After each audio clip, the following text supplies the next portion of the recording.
what this song is, but I like it. Oh, me too. I should know this voice. Can you see who it is? Oh, I cared. Did you say if you cared? I don't know who it is. Peter Gabriel. Yeah, Peter Gabriel. That's it.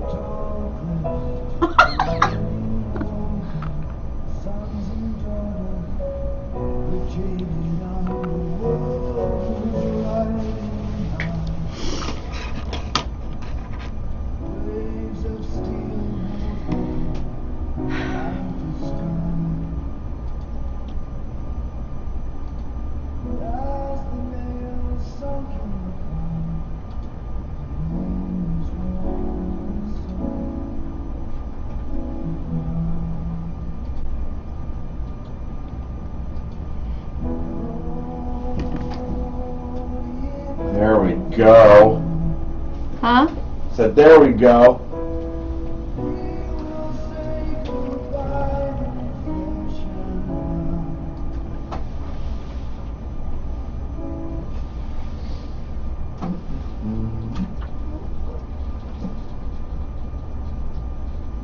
Hello friends, Bill Baker, host of the Sun Prairie Real Estate Show, right here on 103.5 FM, The Sun, every Wednesday at 11 a.m.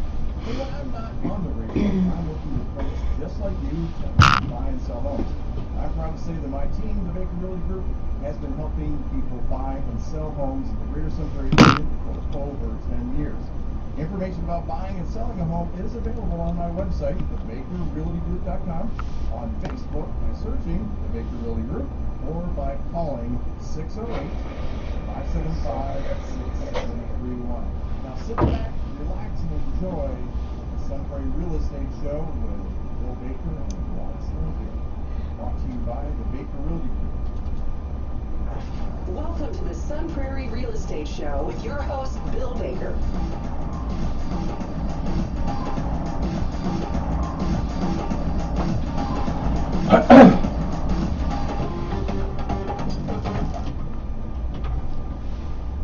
Hey, good morning, everybody, and welcome to the Sun Prairie Real Estate Show on a chilly willy snow day kind of everybody's closed and I don't know why kind of day. Yeah, we're here, we're the only ones at the studio because the city decided to shut down today. The schools are shut down. Some of them are virtual. DeForest is on virtual. Terry's sitting at home watching on the computer, which I think is funny as hell. Why can't Sun Prairie do that? Why can't all schools do that? You know us. Well, at the bottom of the TV, you know how you're seeing the scrolling, like close, close, close. There's a whole bunch that say that they're doing it virtually. Oh, really? A whole bunch. Why are we not doing that? I don't know. I don't know. Rhetorical? I don't know. I know. Okay. Yeah, but, I mean, you know, we took, don't get me started on that. Hey, you're listening to 103.5 WLSP, The Sun. We're underwritten by those wonderful folks at the Bank of Sun Prairie, the Baker Realty Group, and, of course, Wintrust Mortgage. And, yes, if you're curious, yes, I do have a cold. I am not COVID positive, which, that's always the first question. Well, did you test yourself? Yes, I did not. I am not COVID positive. Feel better about that? I just asked if you were 6 feet away, that's all. That didn't mean that I thought you I would. will never be 6 feet away from you, girlfriend. Let me tell you right now. Well, you might be right now. I tell you. Close. Well, I know. Anywho. No, I'm always next to your side. You know that. I'm there for you. Thank you. You're welcome. You're welcome. Hey, this show was created just for you.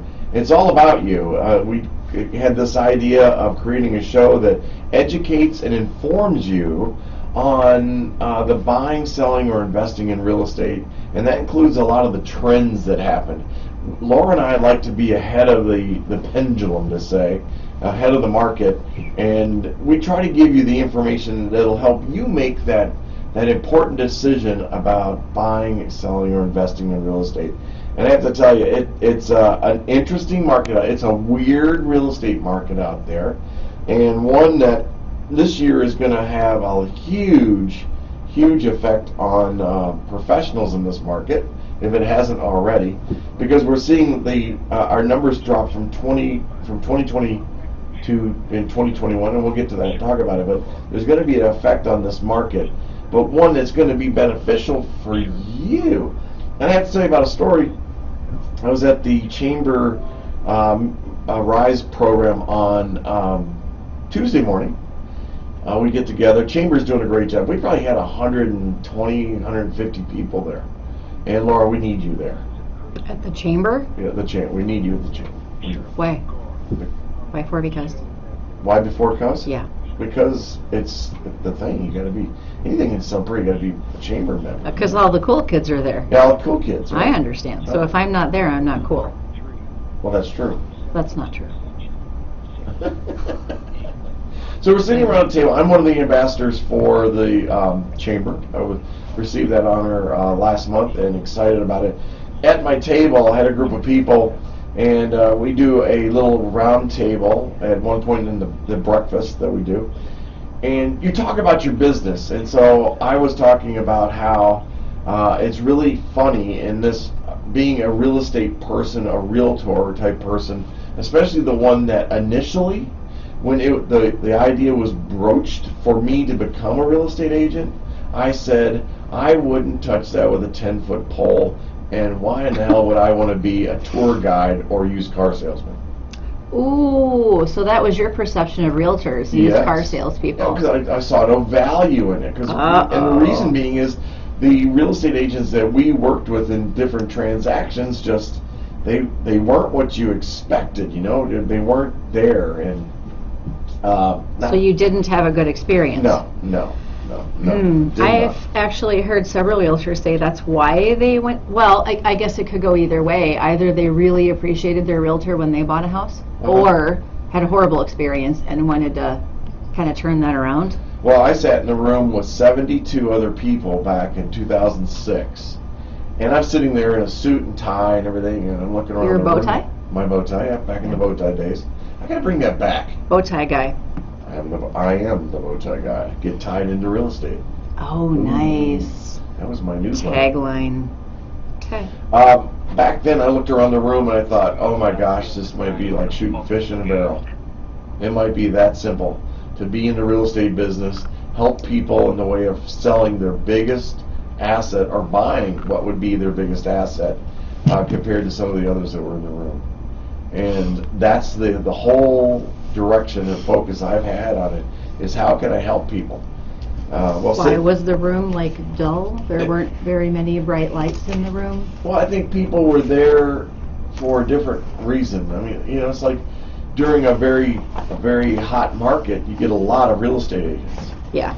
You get a lot of new real estate agents. Low-hanging fruit, right. Or so they think. And we're going to talk about this a little bit, because we got a couple of things we're going to talk about. We're going to talk about the market. We're going to talk about what we are seeing out there. We're going to talk a little bit about mortgages, inflation, how that's going around. Then I'm going to bring up two key details that are right off our hotline for the legal hotline, and actually through the Department of DPSP or whatever. DSPS? That's it. Thank you. Thank God you're here. See what happens when you do all this medication stuff? Oh, is your brain fuzzy? It's fried. Oh. It's fried. Okay. I feel like I'm on pickles. You're on pickles. Yeah, they're just sour and make me pucker. Okay, that's weird. I'm not gonna. Yeah. Okay, moving on. Moving on. So I'm talking to this group at a table, and I said to them, it's really interesting. I had bankers there. I had a marketing specialist, and I had somebody from the school district that really works with kids to help them identify what they want to do, whether it's college or trade school. It was really kind of a great group of people. And I said to them, what's really interesting about my job is this. I said, if you had a Tesla stock and your stockbroker called you and said the stock is topped out, we need to sell it before we take a loss on it, you wouldn't think twice about it. You'd say, all right, dump it, and what are we going to put it in? But if I say that, but if a real estate agent, your friend, your buddy, your advisor calls you and says, the market is topped out, it's time to sell your house and pull all that equity out, capture that equity, and move on. You look at me like I'm stupid as hell. And the response came from the school person. She goes, but I don't want to sell my home. I'm like, wow, your home. Yeah. There's that personal touch. That's how I feel. Yeah. It's that personal touch. Yeah. And you know who's really good at overcoming that personal touch? Casinos. What do they do to take the intimate feeling out of gambling? They make you buy chips. So now you just have a stack of chips. You don't have dollar bills down there. That's why they do that? They do. That's interesting. You'll throw a $5 chip faster for a tip than you would a $1 bill. Psychological. Psychological. That's interesting. Right. All the different ways. Department stores, casinos. Oh, you know. The smells even that they have like filtering in through their systems. Right. That's it's true. So interesting. It We're is. being manipulated. We are. And I'm not a conspiracy theorist, let You're me not. say this. You're not. But we kind of are. The grassy knoll. You're in the grassy knoll, girl. Well, yeah. Oh my gosh. If you're listening to us on the radio, you know you're always welcome to go to Facebook and check us out, or go to YouTube and watch us there. We are on YouTube now, and we're in the big leagues. We're in the big leagues. So go to the Sun Prairie Real Estate Show, and you'll find us right there. And 3 of you are on right now, which is nice for a snow day. But I know about 400 or 500 will watch this, so it's kind of cool. Later on. That's what's nice about it. You can watch it anytime. Right. Hey. So the market right now is, I want to talk about that. We've got a lot of information today, but the market right now, and I get phone calls every day. I have an agent calling me or somebody trying to recruit me. And but the agents are calling going, hey, how's things going? I'm like, well, I'm doing pretty good. I got a good start to the year. I got 2 closings next week. I've got one in March and possibly a second one in March. Wow, you're selling stuff? Where are you finding it? I'm like, I'm looking for it. You're actively pursuing it? Yeah, I'm actively pursuing the market and watching the market. And they're like, wow, just so tough out there. And it is. But as I was saying, that I think that what's going to happen this year, because I've already told you that during a good year, or good years, what happens is you have this huge influx of agents, and I call them agents, but I'll say people getting their real estate license. And then what happens is that they are taught a system or a way of doing business that does not support a long-range career. And what that is called lead generation. And that is going after the business, whether it's finding a home for a buyer or it's just finding your next client. Is it you're sitting on the phone for 2 hours every day, making your phone calls to people and asking for help? Who do you know that I should know that would be interested in buying or selling their house? I do this all the time. And we have those agents right now that aren't going to do it. So we're going to see agents go back to their 9 to 5 job. And I'm saying 30 to 40% of our agents. That's a big number. It is.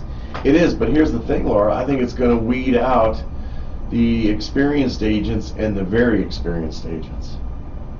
It always does. Right. It doesn't matter what we're talking about. Right. The strong will survive. Well, mortgage brokers also, Same bankers thing. also. Yeah, same. We're already seeing it. Mm-hmm. We're already seeing it. Yeah. But it's so interesting when people reach out to me and should I use names? No. Names of personal people, like local people? Yeah. No. So I've been trying. If it's positive, yes. If it's negative, well, I was being recruited. Mike Koch. Terra so Firma. why do you ask? And you have to say something positive. Oh, I That's love the guy. rule. He's got a great organization. They're good people. I enjoy it. Okay. So right now during this season, what they're doing is they're going in and they're looking for rankings, and they're just testing the water to see who they can add to their firms, because the more production they add to their brokerage or firm, then the more income they have coming in. Mm-hmm. And so this is this is every year, but this year it's really aggressive because everybody knows what's going on right now, and it's quite interesting. So Mike has a marketing service that's doing this. Not unusual. I mean, Keller Williams uses it, Exit uses it, EXP uses it. I mean, it's kind of interesting. But they called and said, Mike Koch would like to sit down and have a coffee with you to chat about the business. Is Mike Koch too busy to call me? Well, we all leverage this stuff. I don't. No. No. I feel like it's impersonal. But. So I said to the lady, I said, hey, would you do this? Tell Mike I am flattered that he's asking me to join his firm, but please let him know that I'm more interested in buying his company. And she goes, what? Oops. That's not what I thought you'd say. I don't have a script for that. Wait a minute. She goes, I said, should I call Mike directly on that? Well, he'd really like to sit down and talk to you about joining his firm. I said, no, I'm here to buy his firm. She didn't know what to say. She had no She didn't know idea. how to handle you. Poor girl. I'm so sorry.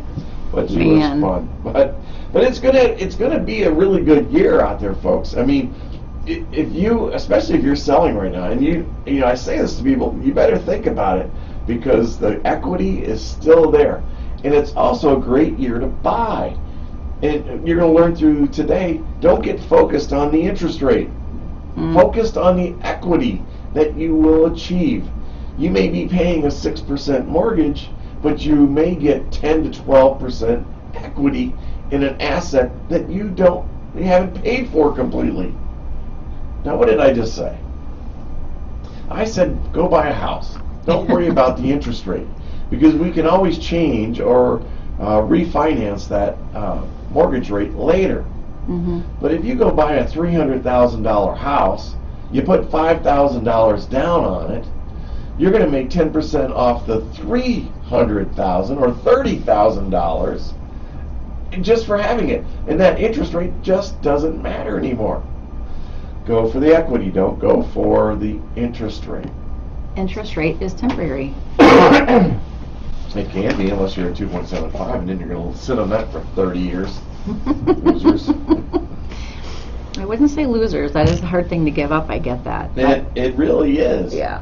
But things in this market for real estate agents are about to get very tough because there's not that many listings out there, and we'll talk about that in a second. But there's a lot of fake listings, a lot of new construction, but the number of houses on the market, 25 houses as listed on the market. But what's happened in the last year is 2022 nationally, 2022 home sales dropped from, this is national, folks, from 6.1 million down to 5 million homes.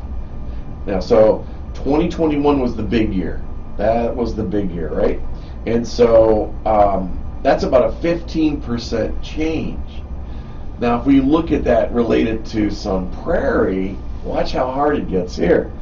Now, Sun Prairie saw a drop from 587 homes, single family, in 2021 to 446 in 2022. That's a 24% drop. No wonder we have a supply and demand issue. Yeah, so, yeah, but here's where people go, well, why are you telling me to buy my house if the market sucks? No, the market doesn't suck. Prices were up in Sun Prairie 12% in 2022. Yeah. 12%, not 10, 12%. And I'm telling you, we're probably going to be around that 10, 11, 12% again this year. Yeah. Right. So how do I know that? You said the magic words, supply and demand. Mm-hmm. If there's no houses on the market, prices are going to stay up. They're going to stay firm.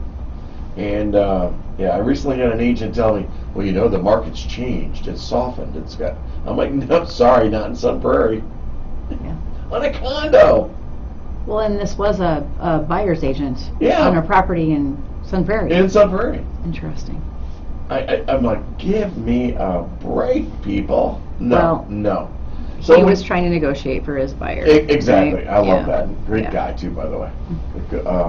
He's one of the good ones. But I'm like, really? No. You know, I wanted to say, you know who you're talking to? I know people. I know people. I know things about this city. Let me tell you about it. I know people and things. So I say this though, that the seller was willing to take their offer. Why? Because it's done. Yeah. And I did tell her, I said, we'll get a full price offer on this. And she goes, well, how long will I have to wait? I said, that I can't tell you, but we will have a full price offer coming. So you can take this offer if you won't like it for the convenience. And we did counter it, and they met us in the middle, which was kind of cool. And I said, but, so you're doing this all out of convenience, and that's okay? It's okay. Yeah. So as a realtor, I mean, we all say things, I guess, but try to be careful about what we're saying, how we're saying it, Right. not over-promising ever. Right. I'm thinking about a home in our neighborhood, and I don't know, I wasn't there, but I had heard that the agent said, and this was months ago, it was off the market and back on the market. Oh, wow. But the realtor said it's going to go, and it's going to go for well over, like you're going to have a ton of offers on it, well over $300,000, well over. Wow. Still Did it? sitting there. Well, no, and it's below 300 now. They've had to reduce the price. Which one is this? The one on with the pool. Oh, with the pool? Yeah, Wow, that house is still there? I think so. Unless there's an accepted offer on it again, and I don't know. But it, yeah. Let's take a peek. Anyway, so my thought is Anyway. the realtor who says that, Wrong. like, what if the market shifts and you've now given Uh-huh. not good advice to your sellers or your buyers, whatever it is? How do you explain that? I mean, the market is changing and changing very quickly in a lot of cases, so I think you have to be careful, don't you, about... I think so. We're not, I mean, yes, we have those properties where we get multiple offers on it. Which house is it? Is it on Clippertans? No, What's the address? Or is it Maynard? Maynard's gone. The yellow one with the pool? Yeah, I think it's gone. Hillcrest, that's not you. Uh-uh. Wilson, that's not you. Wilson's still overpriced. Oh my God. Oh goodness, that's still $319 for 100,000 or 1,100 square feet on a home built in 1923. Is that the one we talked about last week? That's Yes. kind of, yeah, it's just, I think it was over improved is my thought. I don't know. And now they're trying to get the money back out of it, but it doesn't work Oh my like gosh. that. They're down 10,000. Came in at 329. Now they're at 319. That's going to have to go below 2 or It- 3 I- in the 200 range. At least closer to 3. Yeah. You know, I mean, it's High twos, maybe? Right, yeah, 295. Yeah. I can see that at 295. Yeah. Price per square foot is crazy high, even with the $10,000 price reduction, isn't it still Exactly. way out of the ballpark? Exactly. Yeah. Exactly. I don't know. It's just for you guys, it's maybe a lot like me saying, don't worry about interest rates. They're fine. They're going to come down. You know, people say so it's true. It will happen. And then it doesn't. And then people, you know, so like now, we were supposed to see kind of a trend of rates going down, and then the last 2 weeks, it's not happened at all. Right. They've gone up. Now today's a little bit better day, but it's not been pretty the last couple of weeks. And so for people who, you know, it was low, there's one in particular I can think of, and Uh-huh. it's not worked in this person's favor. Like, don't get greedy. If you see the rates go down, Yeah, grab it. Grab it. Could they go lower? Absolutely. Sure. We don't know.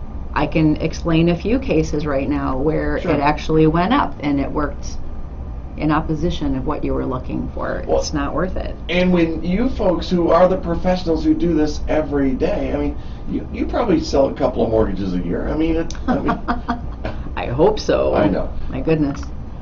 when it's just like a real estate agent, listen to what we're saying. Yeah. And when you don't like, and now I know that you're not the agent that would ever say, yes, the rates are going to go down, why don't we wait? No. Never. No. Never.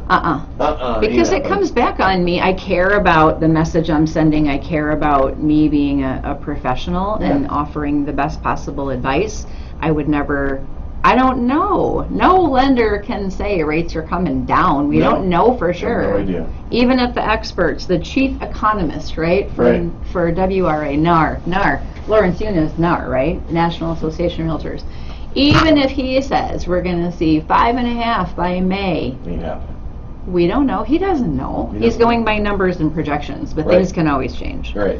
So yeah, lock it, please, and then hopefully your lender will allow a float down if Yeah. rates improve. There so you you go. have nothing to lose. There you go. That's exactly right. Yeah.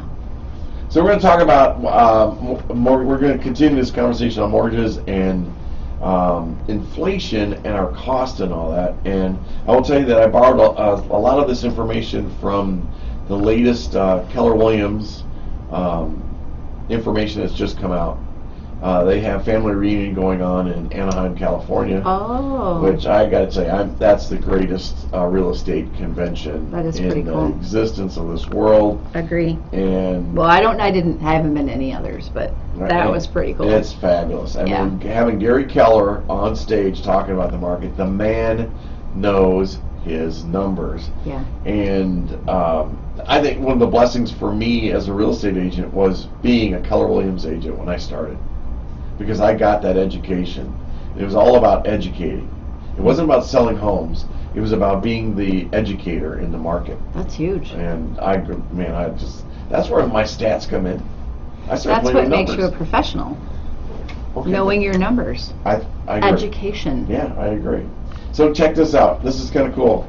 I wish I could show you this chart, but we're on radio. Maybe I'm going to change that soon, too. You mean this little green chart here? No, we're going to go to the blue one. Oh, I was going to say you could hold it up in front of the camera. Yeah, I know. So this is what I want you to know. So when it comes to inflation, the Fed is using, the federal government has been using housing to try and offset this recession.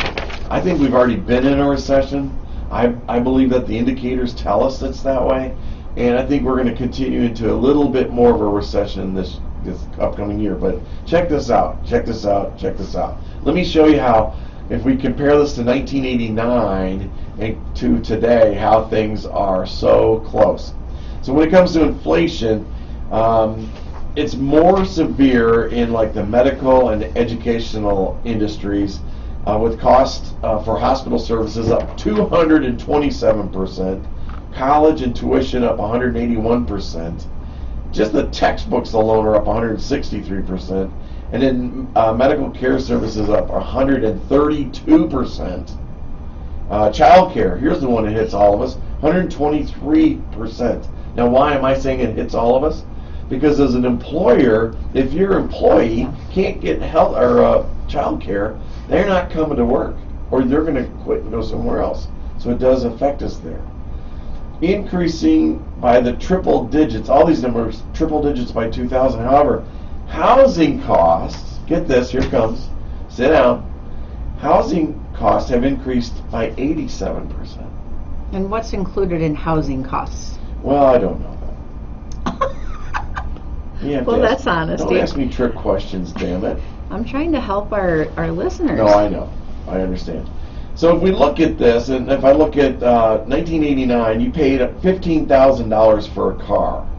Today you're paying $49,000 for a car. Gasoline back in '89 was 97 cents. Today it's $3.95. So that's 65% increase.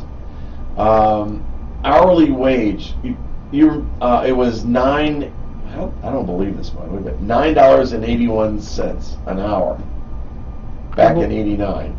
Wow. And today $27. So they got to have union numbers in there too. That's a 14% increase. But here's where it gets really cool. So the price of a home you could have paid in 1989, $94,000. And in 2022, you're paying $386,000, almost $387,000. That's a 67% increase. Let's make it 68%, just to round it up. But here's what's really cool. Your mortgage in '89 was $678. Your mortgage today would be $1,700. If you adjust that for inflation, that takes it to $1,675, which is a 2.8% change. Are you talking principal and interest? Yeah. Yes. And on a what? Did you say what size loan? $1 gazillion. Nope, that wouldn't happen. I'd like to do that loan though. I know, right? I don't even know how to. $1 gazillion. Oh wow! I can't imagine. Freddie and Fannie will not insure it. I don't think they will. No. I'm sorry, that's too big. It's too much. So the point of this whole thing is that your mortgage is only 2% higher in real dollars than it was in 1989. And that's crazy. That's crazy. It is crazy. But you got So, things have, cost of living increases, salary has increased. Has it kept pace with all these other changes, Right. increases? right.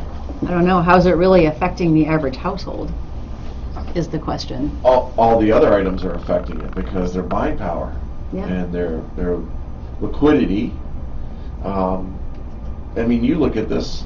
We've seen.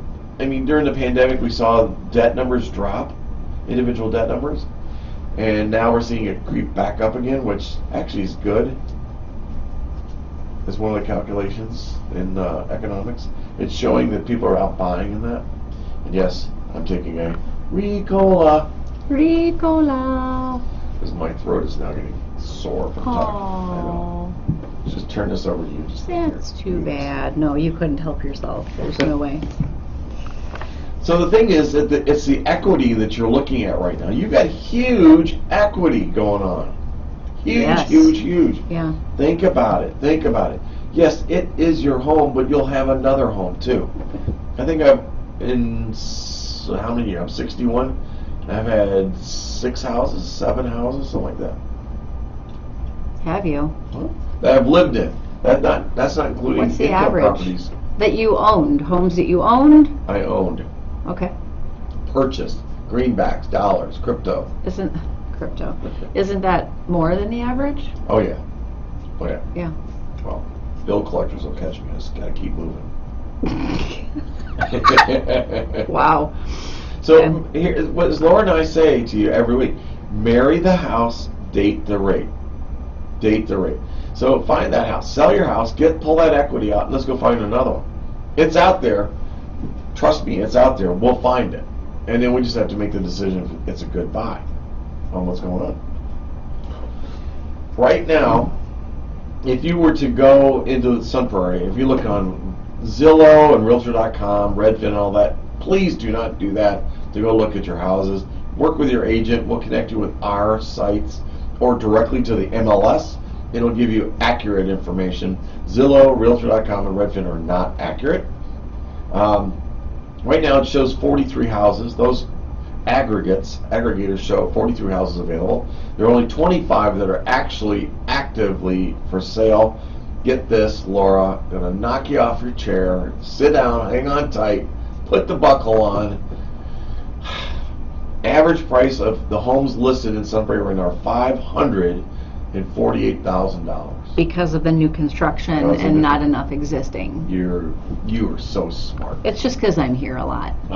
You pay attention. I listen. You listen to our show. Thank you. I do. I know. As I'm sitting here, I because know, why right? not? Yeah.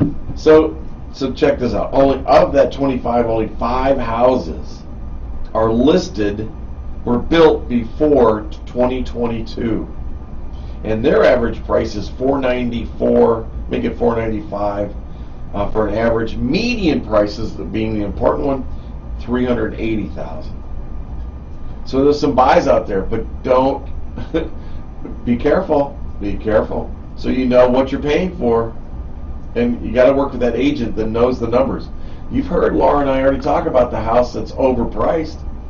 And coming right out and telling you, it's overpriced. Be careful. Be careful. Well, just get your numbers. Know your numbers. Yeah. Your realtor should be providing you numbers. Uh-huh. Yeah. So if you and to be fair about this, if you're working with a realtor, you have your own realtor, and it's not me, and you want their numbers, ask for them. And then when you get them, ask this question: is this City of Sun Prairie? They'll go, well, yes, of course. Did you use zip code, school district, or City of Sun Prairie? Okay, so tell me why to the average person that matters. Who cares if Bristol is thrown in or whatever, Burke, whatever. Why would that matter? Throws off your stats. Why does the average home buyer care? Bristol homes are more expensive, so the average and medians won't be the same. There you go. And also, if you do zip code, it includes part of Madison, or school district, be part of Madison, Burke, Windsor, Bristol. Town of Sun Prairie. Okay. So it's important. So that means there are 20 houses that are listed for sale that are new construction. Of that, 8 of them are actually for sale. The rest are ghost listings. with an average price of $561,000.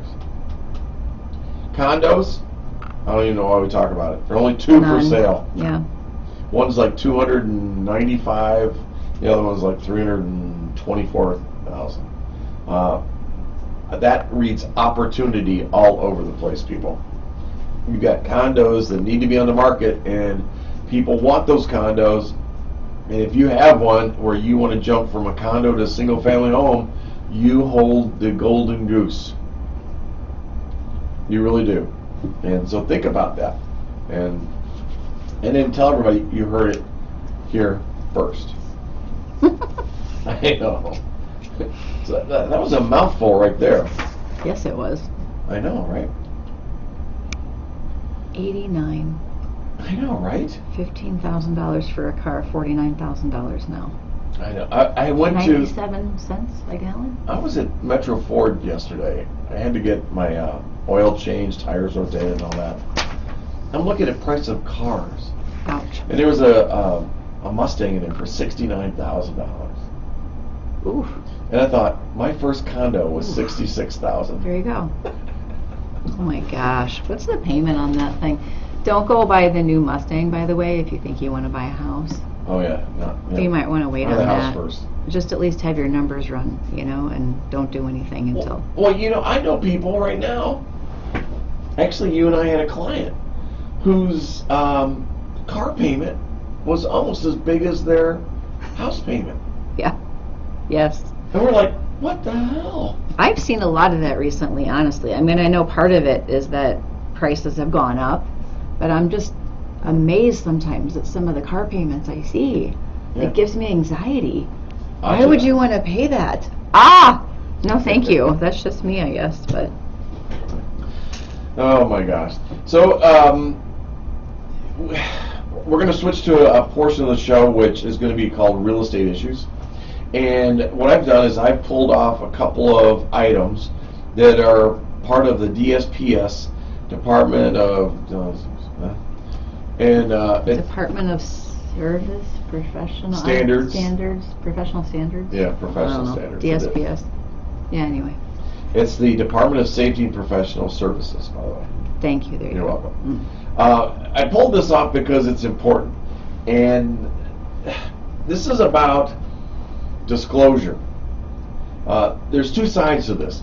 You, as the person that's selling the home, you're responsible for providing the information, factual information on the real estate condition report. It's required by law that you complete that. Doesn't matter if you've lived in it or not. You're required to do this, okay? Now, if you're flipping a house, yeah, I'm going to tell you right now, if you flipped a house and you've renovated it, you know more about that house than you're letting on in your new, as you go to sell it. And this just happened with me. Well, that's one of the questions, right? Have you made any improvements recently that could increase the value? Is that the wording? Exactly. There you go. Wow, you're good at this. I've read these things A couple of times. over the years. I know. Yeah. Well, you're good at that. So here's one. I'm sorry. So the second part of this is that I'm a real estate agent.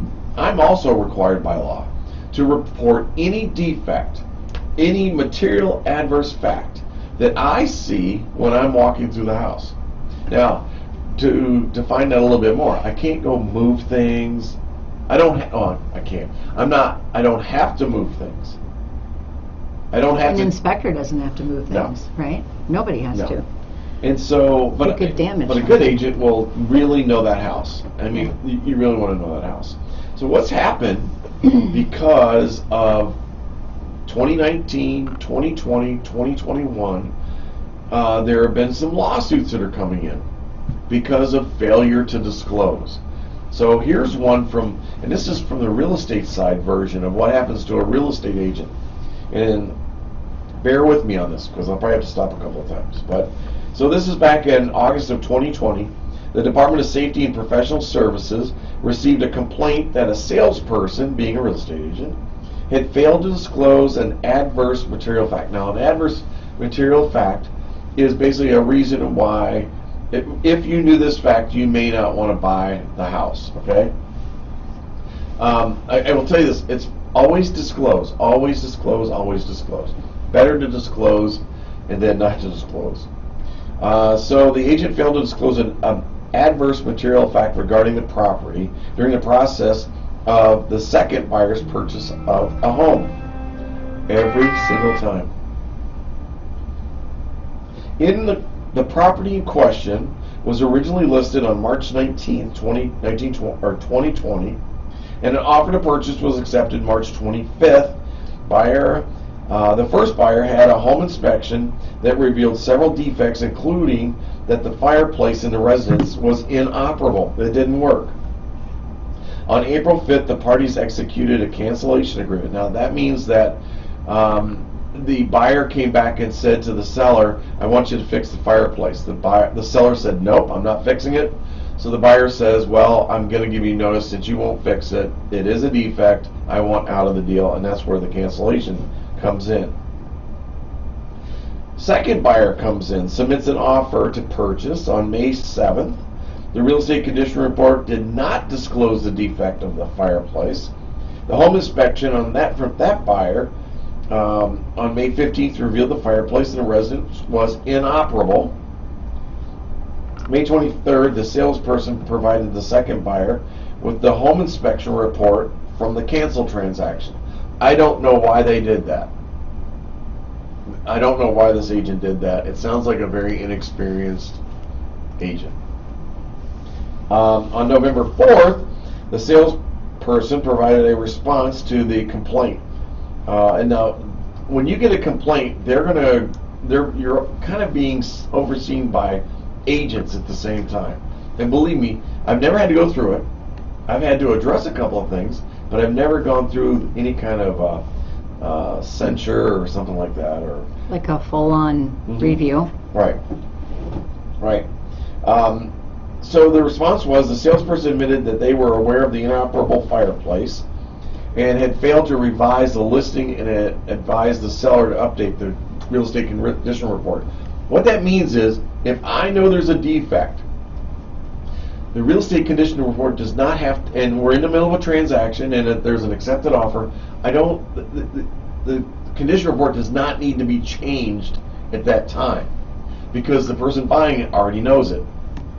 But if the transaction falls apart, now all the adjustments have to be put in place.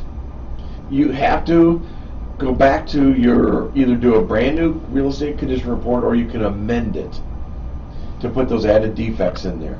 Here are the defects and this is what we do. Now, I'll tell you one of my strategies as a buyer's agent is that I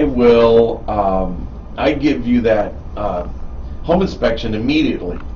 I give the listing agent the home inspection immediately. And why do you do that? Because I want to shock the hell out of them. So they know what's coming. Huh? It's just because if you're going to advocate for your buyer, then they need to see what actually was considered a defect. Okay. And let them know ahead of time. Go, we have some things we have to address in here. And you got to be careful with this, but I mean, you do. The law says I have to give that inspection to them anyway. It does? Huh, okay. Now I will tell you this, a good thing for sellers is to say in their listing contract, I do not want to see the home inspection unless there's like a notice or an amendment or something. Why? Because if they don't see it, they don't know. How many, though, are most wouldn't even know to do that. No. I'm guessing most realtors wouldn't advise to do that. Correct. Yeah, so. It's not that they're hiding anything. No. Until you have notice, until you have knowledge of an actual defect, then you have nothing to report. But here's the twist on that. And I say this all the time. The real estate agent knows what the defects are because the real estate agents reviewed that home inspection. And they, by law, are responsible to report. Exactly. Yeah. It's kind of like from a lending point of view. Right. We don't want the inspection. Right. Not because we don't want to know, I guess, if there's really something wrong, but the inspection is meant to point out all kinds of things. Right. Defects, just like FYI, this is what you need to plan for. We don't want to open any cans of worms. Exactly. As we're going through the underwriting process. so we just don't need it. Now here's something, this is what the response was about failure to disclose this. The salesperson stated they were dealing with a lot of stress of a family health crisis at that time, and also addressing other defects disclosed in the first home inspection report that were the cause of the cancellation of the first transaction. The salesperson claimed the failure to disclose the defect relating to the fireplace was not a deliberate attempt to cover up the issue, but merely an oversight.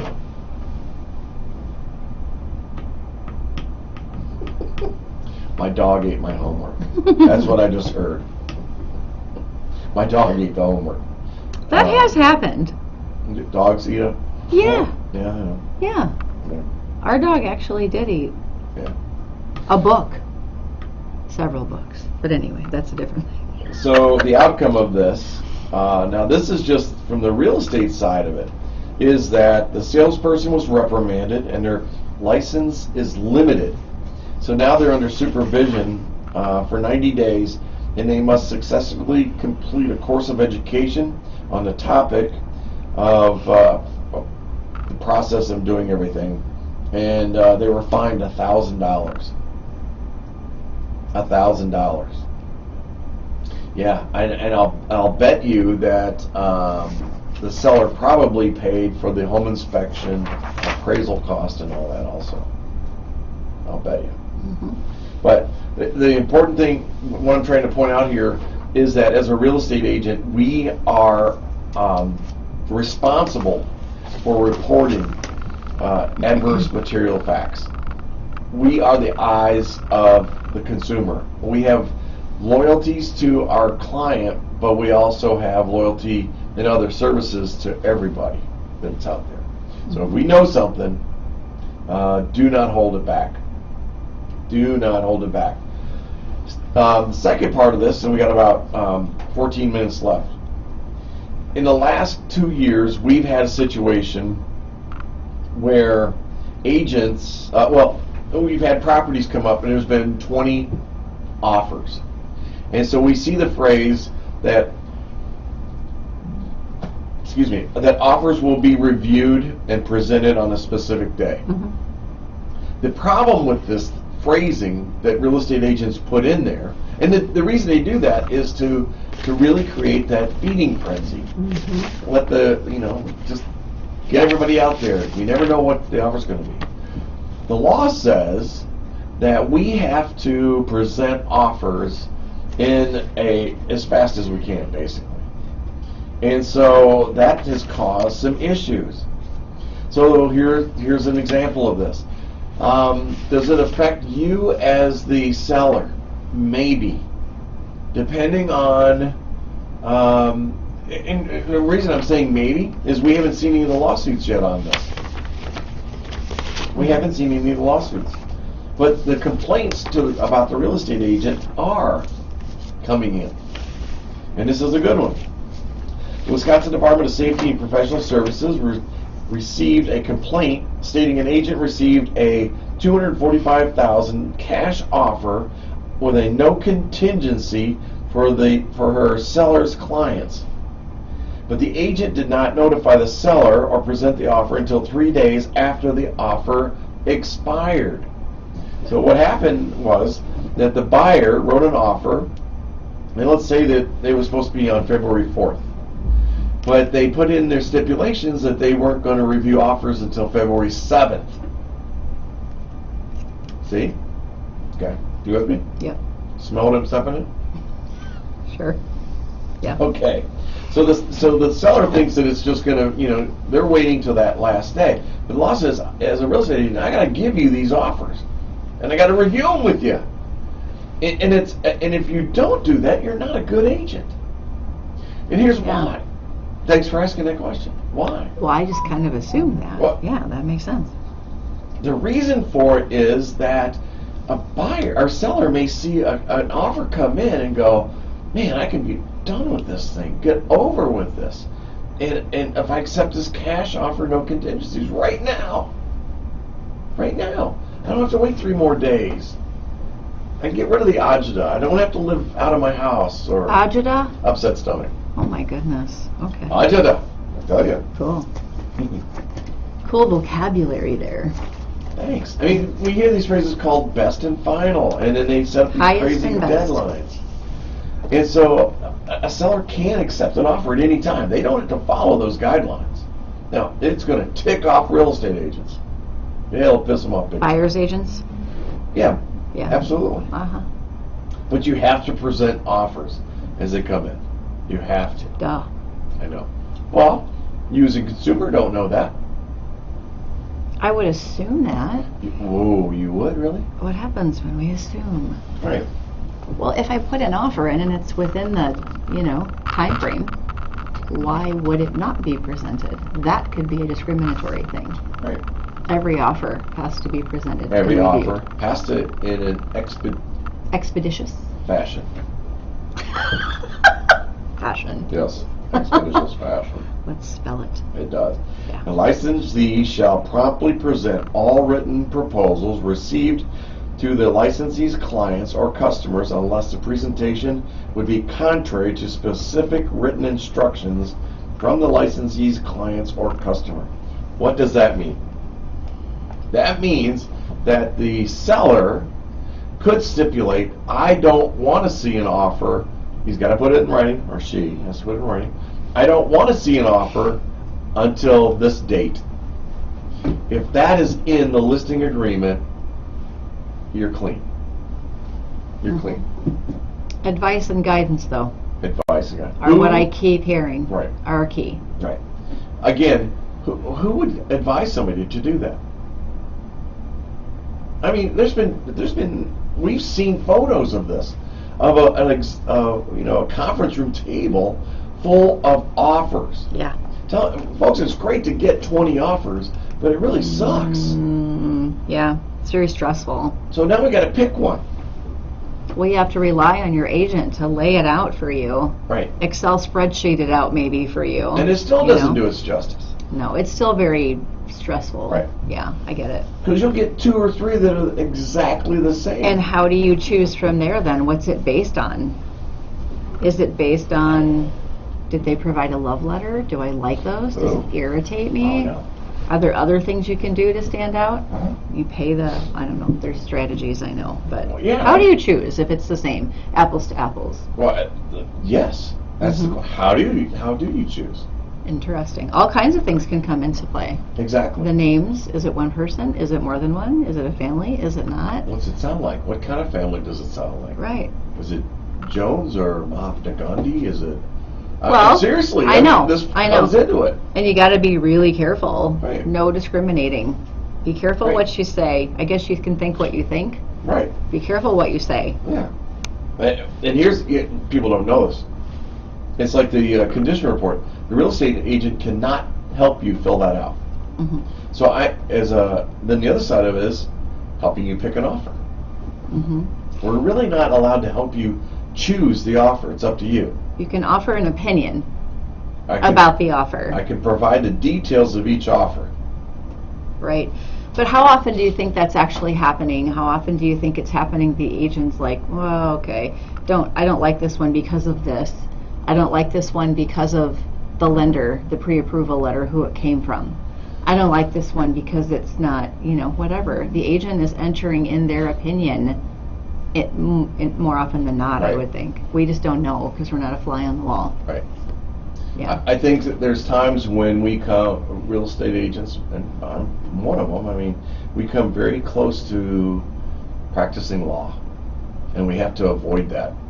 The extent that the state gives us the power to practice law is in the fulfillment, completion of the documents The that contract. are provided, right, Yes. by the state of Wisconsin. Yeah. You're not an attorney, No, but yeah, and That'd be nor a should good you one. ever give legal advice. that'd be a good one. Would ya? Yeah. Well, it's not too late. No, it's too late. I'm not going to go back to school. It's not too late. It's never too late. No. It's a lot of debt, though. Yeah, well, it's just debt. When you die, it's gone. Okay. All right. That's one perspective. Sure. It is. Mm-hmm. So, I've given you a couple of things here, and you're saying to yourself, well, why are you telling us all this and stuff? One is I want you to understand you have to disclose what you know is factual information about your house when you're selling it. If you fixed something, that's cool. If the roof leaked back in 2019, list leaky roof in 2019, full replacement of roof. So you do have to, it doesn't matter how far back something happened, Yeah. and that you took steps to fix it, and it's not been a problem since, Right. you still have to Uh-huh. list it, or you should. You don't have to do anything, but Just answer the questions truthfully. Don't add, don't read into them. Just answer them truthfully. okay. Yeah. I mean, flood. Has your basement ever flooded? Well, yeah. Back in 2015, we had one of those 100-year floods. I love that. A 100-year flood. We did have one of those. Yeah. Right. Mhm. And so what did you do about it? Well, we had it all cleaned up, and then we changed the grading of outside of the house. It just always tell us what's going on. You're reading something. Someone who's not following directions about large deposits and such. Anyway, yes. Oh my distracted. gosh, please. Yeah. Oh my gosh. Anyway. Distraction. Squirrel. Yeah. Squirrel. Squirrel. Naughty squirrel. The things we have to deal with. Babysitting. Adult babysitting. It's not my fave. No, I hear you. Yeah. So you learned about disclosures. The other thing is having and this is just good communications with your agent. And I want them to sit there and go over the listing agreement. I want them to go over the offer to purchase. I want them to define this for it. Now, I've created a form because it's a 9-page offer, and when you look at it, it's like reading stereo instructions. So I created a summary sheet that I use. I tell you the price, when binding acceptance, how much is the earnest money, when does it have to be paid, who is it paid to. I'll say, what are the contingencies? What are the deadlines for those contingencies? What are your choices then? So it's on a single page that you can follow. And then once they start adding their the inspection, so once we have it accepted, then I add the deadlines on that for home inspection, appraisal, financing, so you can follow along on that, and we can always refer back to it. It's just a good list to have to take care of. But you need to do it. You need to be able to have somebody that's going to actually walk you through all of this and let you know what's going to happen. Somebody who's on top of the details and the dates and deadlines. It all matters. It puts you in a really tough position. Yeah. If your professional is not helping you with this. Right. That's why they're getting paid. Right. Now, I'm going to add one more thing to this. There's another area that really needs to be fine-tuned a little bit more, and that's home inspection. Now, what I mean by that is that you're going to get this report. I want that home inspector to lay it out. Now, Jim Bellinger does a great job. He has his summary page at the very beginning of it. But there are times I call Jim and go, I don't understand this. Well, what do you mean by this? Is this a bigger defect than the other defects? Should we really be worried about this? And Jim will come back and go, this is what it is with this, and he'll share his opinion. But you only get that information if you ask. And people that are buying houses, especially new buyers, and yes, there are new buyers out there. We close with one next week, next Tuesday. Laura and I do. We're so proud of Danielle of what she's done and the decisions she's made. She followed everything we said to her, and because of that, she will be a homeowner. She was great. Yeah. Yes, she's ideal. I want more. We find her first income property. Cool. I know, that'd be great. Yeah. But so first-time home buyers, you got to hold their hand. You got to walk them through the process because there's a lot of hoops to jump through. And one of it is don't put a big deposit into your bank account, or withdraw a big one prior to buying a house. Don't spend all your money because we need to verify that for your closing funds. Right. And right. don't deposit money. Please, no cash. And don't Come go on. buy a bass boat. Don't go buy a bass boat. Don't sell stuff. Don't sell stuff. Hey, I had like a couch and I had a snowblower right. and I had a... Oh my gosh. Don't do that. Please, Yeah. we can't verify that. That's tough because we have to verify the value of assets that are sold if you're going to use that money towards your down payment. Right. How the heck do I verify the value of your couch? You know? I don't know. That's tough. I know. Just don't do it. Listen to don't. your lender, please. Just don't do it. Don't do it. Yeah. I hope this has been an informative day. A little bit off subject. We had to punt this morning because originally Sun Prairie Power and Utility was going to be in here. We are going to take up the issue of solar panels. Is it a real benefit and a savings to you? We're also going to address the people that are out there selling it. I feel like the locusts have come down on Sun Prairie at times. We've had 3 of them at our house. I'm like, didn't the last guy tell you that we said no? And they're also making, I don't know, what's the word? They're lying. They're telling you, The solar people? Yes. Well, it's not as much. It's not the benefit that you might think it It's is, not I guess. there. Yeah. And it's not a requirement by the City of Sun Prairie that you switch over to solar. They don't want 10% by a certain date. There's nothing out there about that. That should be an interesting conversation. It's going to be a great conversation, and I can't wait. Because the city shut down today, they weren't able to come in because they had to do daycare. So appreciate that. Next week, we're going to have Melissa Ratcliffe on, our Assemblywoman,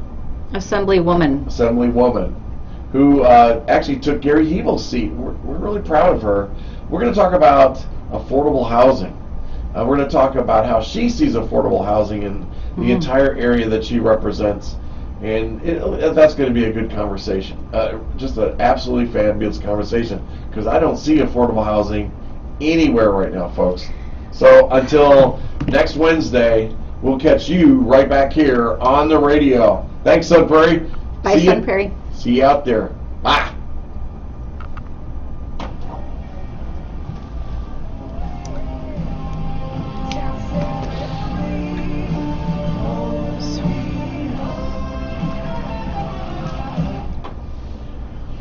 Oh my gosh.